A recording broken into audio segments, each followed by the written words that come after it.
Dear students, so this is the apparatus for determination of pressure in a journal bearing. So this is the apparatus, so you can see, so this is the journal bearing, the portion of shaft which is supported over the bearing. So you can see the load that is applied. So we have put 1 kg load on the journal here.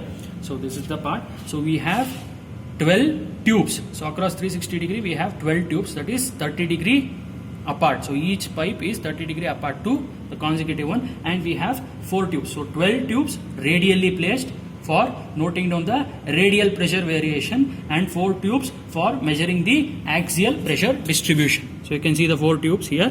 So this is for axial pressure distribution, these are for radial pressure distribution. So here we have the tubes, okay, so the transparent glass tubes, wherein it is attached with a scale, so to note down the oil level.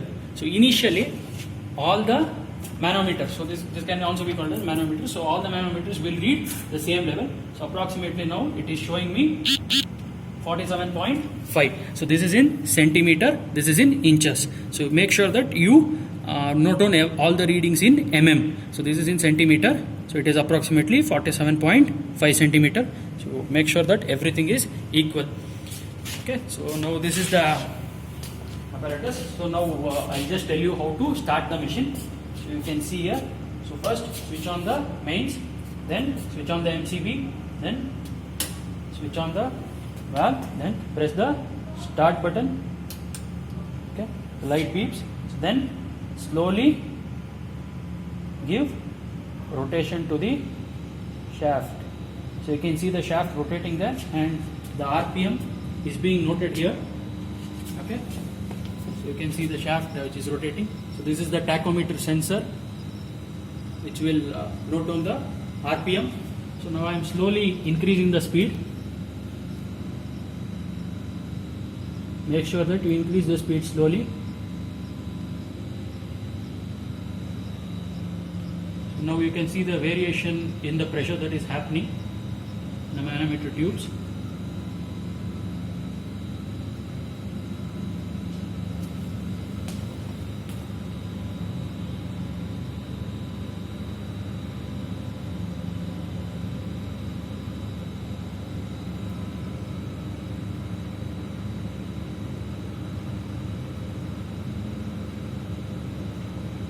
Make sure you reach 250 rpm. So we are taking a reading for 250 rpm.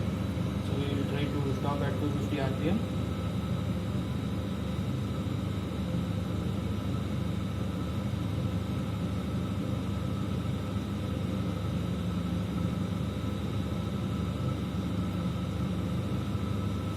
So you have to make sure that 250 rpm is reached, and you have to wait for another 5 or 10 minutes so that everything will go stable. So it has to stabilize. So the pressure has to develop dynamically, right? So the shaft, the thin and thick film has to be formed. That is, the converging and diverging zones has to be formed. Then you will note on the stabilized reading, and you will plot the graph. So that is the pressure distribution. So now we have to wait for another 5 to 10 minutes for the readings to stabilize, because you can see that it is increasing continuously. So now that we have given 10 minutes time for the stabilization, you can see the various manometer tubes. Okay, so there is different levels of oil in each. So what you do is you have to note down the height of oil in each tube, okay, and name them from 1 to 16. Okay, so we have already seen that there are 12 tubes, that is number 1 to 12 for the radius. So here you can see, you can take the reading. So it is in 47.5 inches or in 21 centimeter from the baseline, we can call it. So here it's approximately equal to 48.5. So here it is 69. So similarly we can take the reading for all the tubes and note down the pressure and plot the pressure distribution curve. So you have to make sure there are 12 tubes. Okay, so there are 16 here, 12 tubes for the radial pressure measurement and 4 tubes for axial pressure measurement. Okay, so this is how you note down or conduct the experiment. Thank you.